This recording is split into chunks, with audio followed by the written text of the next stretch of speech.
9:03 a.m. at Week 1 was a polarizing three-day stretch for quarterbacks around the NFL, and that's putting it nicely. While 4 quarterbacks posted a total QBR of 75 or higher, paced by the unlikely Alex Smith, 14 posted figures at or below Russell Wilson's 34.9 mark. One former Pro Bowler even posted a total QBR under 1.0, a figure no starter dared to dip below last season. A whole bunch of passes will need to brush off some ugly performances. In most cases, 1 week isn't going to tell us very much of anything. Josh McCown should probably get used to the neighborhood in which his 31.1 QBR resides, but Tom Brady's not posting a 34.3 QBR the rest of the way, even if that's what he did in Week 1. There are a few quarterbacks, though, who posted particularly notable Week 1 performances, both good and bad. Whether they were returning from injury or entering a year of great expectations, they made headlines that might not match up with a deeper look at their performance. Let's run through some of those passes and get a closer glance into what Week 1 really suggested about their season to come. Andy Dalton was sacked 5 times and threw 4 interceptions in the Bengals' shutout loss to the Ravens. Photo by Michael Reeves. Getty Images. Andy Dalton, Cincinnati Bengals. It's difficult to do any worse than Dalton did on Sunday against the Baltimore Ravens. He finished the day with an 0.6 total QBR, the worst mark since Peyton Manning's 5 for 20, 4-pick start against the Chiefs in 2015 that cost the future Hall of Famer his starting job for the rest of the regular season. And 0.6 QBR is let's see what Brock Osweiler can do bad. Dalton went 16 of 31 for 170 yards with 4 interceptions and a fumble in the 200 loss. If you don't prefer QBR, his passer rating was 28.4, and his adjusted net yards per attempt annual was 1.0. The Bengals would have been about as effective taking a knee on Dalton's 36 dropbacks on Sunday as they were actually trying to attempt forward passes. Dalton is not going to be this bad all season, but how much of what we saw Sunday was his fault? The 4 interceptions stand out, and they're hardly promising. One was a pass booted seemingly miles into the air by the helmet of Terrell Suggs, whom we'll get to in a minute. It's hard to pin that one on Dalton. The other 3 are easier to pin on the Red Rifle, with 2 looking particularly amateurish. The first interception came on a pass tipped by inside linebacker Patrick Onwuaza, who appeared to fool Dalton. Onwuaza sprinted toward the line for a play-action pass but recovered nicely. He took 1 step toward Joe Mixon in the flat, which was just enough for Dalton to think he had a throwing lane, but by the time he got the ball out, Onwuaza was standing between Dalton and A.J. Green. A tip pass can go anywhere, but there just wasn't a window for this throw. Dalton's interception in the red zone was even worse. The former TCU star identified a matchup he wanted to go to at the snap, seeing the 6'2" Brandon LaFleur working in the slot against 511 Ravens safety Lardarius Webb. The problem is that there just wasn't enough space for LaFleur to create any separation, and Dalton tried to force in a fade, even though LaFleur was well covered. Dalton stared down that side of the field for the entire play, so C.J. Mosley had no trouble undercutting the pass for an easy interception. It's a terrible decision, the sort of mistake a coach would be furious at a rookie for making. It's even worse to do on 3rd down in the second quarter of a 30 game. Dalton, a 7th-year quarterback, would later turn the ball over again on a 3rd down in the red zone, as he held onto the ball too long and gave Suggs enough time to rush past Cedric Ogbuehi for a strip sack that Michael Pierce recovered.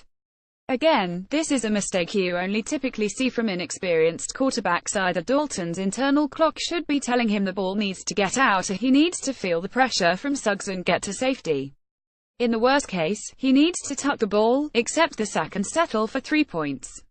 Dalton won't throw 4 picks again next week. My concern with the longtime Bengals starter, though, is that offensive line. Dalton has historically been among the quarterbacks most affected by pressure since entering the league in 2011. He has posted the league's worst total QBR and 4th worst passer rating when pressured by opposing defenses among passers with at least 1,500 attempts. During his breakout season in 2015, Dalton had a bevy of talented receivers, a group of playmakers the Bengals are hoping to recreate by selecting Mixon and John Ross in the 2017 draft. More importantly, Dalton had a great offensive line that made it through 78 of 80 total starts. Dalton blossomed in a quarterback-friendly scheme designed to get the ball out quickly and keep him away from pressure. Statistics Scoreboard 2017 schedule. Results standings. The two best players on the line were left tackle Andrew Whitworth and right guard Kevin Zeitler, who left in free agency this offseason. The Bengals anticipated their departure by using their first two picks in the 2015 draft on Ogbuehi and Jake Fisher. It hasn't worked out. Ogbuehi was a mess at right tackle last season, and he was tormented by a 15-year veteran in Suggs on Sunday after moving to the left side. Suggs had 2 of Baltimore's 5 sacks. Fisher had a quieted day on the right side against a team that really has no secondary pass rusher behind Suggs. Andre Smith, a starter in 2015 who was brought back to the Bengals to fill in as a possible right tackle, lost a training camp battle at guard to practice squad veteran Trey Hopkins when Hopkins went down on Sunday with what appears to be a serious injury. The Bengals turned to TJ Johnson ahead of Smith, which was telling. Smith was active but did not play after 1 week. It looks like the line is every bit as bad as expected heading into the season. It's hardly as if the Ravens have a great pass rush, and after this, the Bengals face the Texans and the Packers, who have multiple threats to rack up double-digit sacks in 2017. 4 interceptions are not. The missing pass protection might be enough to torpedo Dalton and the Bengals. Cam Newton completed only 56% of his passes with 2 touchdowns and 1 interception in Week 1. Ezra Shaw Getty Images. Cam Newton, Carolina Panthers. Perhaps unsurprisingly, Newton didn't have much to do during Carolina's 233 drubbing of the San Francisco 49ers in Santa Clara, California. Making his return after undergoing off-season shoulder surgery and throwing just 2 passes during the preseason, Newton ran the ball only 3 times and dropped back 25 times. He completed 14 of those passes, generating 171 yards with 2 touchdowns and an interception on a throw into double coverage that was picked off by the otherwise disastrous Jack Whiskey Tart. I wouldn't be concerned about the interception, which was a reasonable shot to take from midfield with a 65 Kelvin Benjamin running against 62 Dontai Johnson. Tart had to make an incredible play for the pick. Newton also had a slant nearly picked off by Reuben Foster, the sort of ill-advised throw Newton has been able to make in years past thanks to unreal velocity on his intermediate passes. As his shoulder strength returns, it's likely Newton will be able to carve out those windows again. More concerning were the throws Newton missed. He had Greg Olsen running wide open for a would-be touchdown but couldn't see his tight end under pressure. 2 plays later, Newton had Ed Dixon about as wide open as you can have a receiver in the end zone, and missed the backup tight end by 4 yards. The 2015 Cam Newton, the guy who won league MVP, he makes this throw in his sleep. Newton was inconsistent throughout the day. His passes weren't often in stride, although there were exceptions, like Benjamin's lone reception. Newton didn't quite have the sort of otherworldly zip he used to get on those slant and dig routes, but he was certainly functional, and he had no problem getting loft on that deep attempt to Benjamin. He was better during the second half, completing all 6 of his passes, but those throws traveled an average of just 6.3 yards in the air. Inconsistent velocity on his passes is one thing, but Newton's shoulder strength should continue to improve over the next few weeks. Even given the minor woes, what was really promising about this game was that Newton didn't take a beating. He stayed down for a moment after scrambling to the sideline on a hit, but got up without any qualms. He had only those 3 meaningful carries, and he wasn't sacked once across 25 dropbacks, taking just 2 hits in the process. With Christian McCaffrey in the lineup, Newton's average pass traveled just 8.4 yards in the air, way down from the 10.2 air yards he averaged per pass between 2015 and 2016. Shorter passes limit the amount of time opposing pass rushers have to tee off on him. We'll have to see how Matt Khalil and company perform against better pass rushers later in the season, but with the Bills, Saints, Patriots and Lions on the way, Operation Protect Cam appears to be off to a successful start. Jared Goff went 21 of 29 for 306 yards and a touchdown in his 2017 debut against the Colts. Photo by Sean M. Haffey. Getty Images. Jared Goff, Los Angeles Rams. After a horrifically bad rookie season, there was nowhere for Goff to go but up in 2017. The Rams doubled down with infrastructure to support their struggling 2016 first overall pick this offseason, trading for Sammy Watkins, signing Robert Woods and the aforementioned Whitworth in free agency, and hiring Washington wunderkind Sean McVay to take over as head coach. The early returns are shockingly good. Goff had his best performance as a pro by a comfortable margin on Sunday, throwing for 306 yards and a touchdown as the Rams cruised to a 469 victory over a scarily hapless Indianapolis Colts team in the opener. The Los Angeles defense chipped in with 16 points and limited the Colts to just one drive lasting longer than 5 plays or game, and Goff held up his end of the bargain, posting a 61.6 total QBR. Houston made a quarterback change again. Andy Dalton couldn't stop throwing interceptions. The Jaguars and Rams looked pretty awesome. Let's just say the first week produced some unexpected outcomes.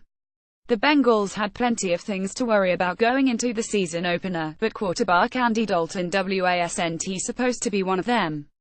Carson Wentz was at the helm of a helter-skelter offense that clicked often enough to beat the Redskins, but left some questions about the future. Even before the Rams were comfortably in front, it was clear that McVay's game plan was to make life easy for Goff. His first pass attempt was a straightforward run-pass option RPO, with Goff reading a linebacker and dropping in a simple slant to Watkins for 13 yards. Given that Goff's confidence appeared to be completely sapped by the end of last season, it's not a surprise that McVay started him off with a quick pass. As the game went on, McVay's play calling created easy completions for Goff. An end-around to Tavon Austin yielded a first down early, so the Rams faked the end-around later in the first half and Goff threw a screen to Todd Gurley for 23 yards. Play action was a huge differentiator for this Rams team. The running game wasn't particularly effective, even during Los Angeles Lightning quick sprint to the lead in the first half, but that didn't matter. In 2016, Goff posted a 65.0 passer rating and a 30.3 QBR on play-action passes, which was 41st in the league. On Sunday, though, Goff was 6 of 8 for 127 yards after those same play fakes, producing a 95.2 QBR. McVay used the play fakes to free up the intermediate level for Goff, who found comfortable throwing lanes and looked both comfortable in the pocket and decisive in where he wanted to put the football. Naturally, Goff wasn't perfect. Several times he dropped back on 3rd and long and threw a pass to a covered, contested receiver nowhere near the sticks, although I wonder if that might have been McVay insisting that the league's most sacked quarterback get the ball out to avoid strip sacks. Goff whiffed on a 3rd and 3 throw to an open Cooper Kupp that ended the opening drive and forced the Rams to settle for a 49-yard field goal. Kupp would later be forced to make a circus catch on a Goff overthrow despite being wide open on a corner route, although Goff would make up for it by throwing his prettiest pass of the day to a streaking Kupp for an 18-yard score. It's virtually impossible to evaluate Goff outside of the context in which he played. The Rams led the entire way. They faced a lethargic, self-destructive Colts team missing its best players on offense Andrew Luck and defense Vontae Davis. Indy's offense went 0 for 11 on 3rd and 4th downs. Coach Chuck Pagano couldn't even get the opponent's name right after the game. Adam Vinatieri missed an extra point. Adam Vinatieri at the same time, though, Goff faced a similarly dreadful 49ers team in Week 16 last season, and he didn't look competent then. In a winnable game at home against the league's 28th-ranked defense by DVOA, Goff went 11 of 24 for just 90 yards with a touchdown off a short field, 2 picks and 4 sacks. This Goff is unquestionably better, even allowing for how awful the Colts looked. He also gets a relatively easy slate of defenses to start the year, given that the Rams will face Washington, the 49ers and the Cowboys during the first quarter of the season. It's too early to say that Goff has turned things around and will deliver on the promise he held coming out of college, but this was the first time Goff looked like a viable professional quarterback in the NFL. That alone is progress. Carson Wentz threw for 307 yards with 2 touchdowns and 1 interception against Washington. Tommy Gilligan Today Sports. Carson Wentz, Philadelphia Eagles. The most memorable moment to come out of Sunday's games was the incredible touchdown pass Wentz threw to Nelson Agholor. You've seen it already, but Wentz's ability to elude pressure from the pocket and escape to safety before finding and firing a strike to an open receiver downfield was positively Russell Wilson-esque. Everything from the footwork to the consistent vision looking downfield was textbook. You couldn't ask for more out of Wentz than you got on that play. Wentz's numbers, by the end of the day, were pretty. He finished 26 of 39 for 307 yards with 2 touchdowns, although the second-year passer also threw in an interception, a lost fumble of sorts and a couple of passes which the announcing crew characterized as near picks. Indeed, a closer look at Wentz wasn't quite as rosy. All brilliance on that one-player side, Wentz was wildly inconsistent during Philadelphia's 2017 win in Washington, showing some of the same problems that frustrated Eagles fans during an up-and-down rookie campaign. While Wentz turned the ball over twice, he's not entirely at blame for the giveaways. The pick six he threw to Ryan Kerrigan was tipped slightly by Stacey McGee at the line of scrimmage, and the lost fumble was a backward swing pass that Agholor couldn't hold on to. Wentz deserved some of the blame for a throw that wasn't easy for his oft-criticized receiver to bring in, but Agholor was only put under pressure to make the catch because Torrey Smith whiffed on his attempt to block Kendall Fuller and then basically stood up and watched as Washington recovered the fumble. Smith was at fault there, but Wentz might have cost Smith one of the biggest games of his career. Multiple times, Smith got open for what might have been a long touchdown, but Wentz missed on his pass. Wentz's first throw of the game was a play-action pass with a 7-step drop and a bomb to Smith, who ran by Josh Norman, but Wentz underthrew the pass and Norman nearly picked it off later. In the fourth quarter, coach Doug Peterson went back to the well and got Smith matched up against Norman, who never really shadowed Alshon Jeffrey across the field despite the pre-game hype. Smith ran by Norman for what should have been a long touchdown, but this time, Wentz overthrew his new wideout by 2 yards.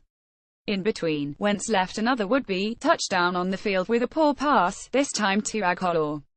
Peterson brought Agholor in motion for a would-be jet sweep but then sent him back out from where he came after the snap on a wheel route for what should have been an easy score, given that Washington had essentially vacated that entire side of the field and pushed DJ Swearing up toward the line of scrimmage. Wentz's pass was behind Agholor, who had to make a one-handed catch to bring the ball in and pick up a first down. The Eagles were able to survive the mistakes because Wentz responded with special plays. He followed the first missed pass to Smith with that remarkable touchdown pass to Agholor. After missing Agholor in the red zone, Wentz would eventually throw a touchdown pass to LeGarrette Blount, which might have been the most miraculous and unlikely thing the former North Dakota State star did all day. To be fair, there were plenty of things to like about Wentz's performance on Sunday outside of those super throws. Wentz did a great job of handling pressure and free rushes, even beyond that magical pass to Agholor. He wasn't drastically impacted by the absence of left tackle Jason Peters, who went down with a groin injury during the first half and gave way to Halapoulivaati Vaitai. Wentz was generally crisp on intermediate routes, hitting his receivers in stride. He was also effective over the middle, mostly finding Agholor and Zach Ertz, and showed few signs of being the quarterback who sailed a league-high 7 interceptions between the hash marks last season. Wentz is still a work in progress. It will be great if he can perform his Wilson impression on a weekly basis, but it's more plausible that Wentz won't be spinning away from free rushes and firing 60-yard strikes from game to game. He's going to have to take advantage of these windows and hit these big plays. The deep pass was the big concern about Wentz after his rookie season, given that the Eagles starter was 24th in QBR and 26th in passer rating on throws 16-plus yards downfield last year. The new receivers were supposed to solve those problems, but Wentz left 2 long scores to be had against Washington. Nobody hits 100% of those passes, but Wentz's execution on big plays could be what determines whether the former second overall pick turns into a good quarterback or a superstar.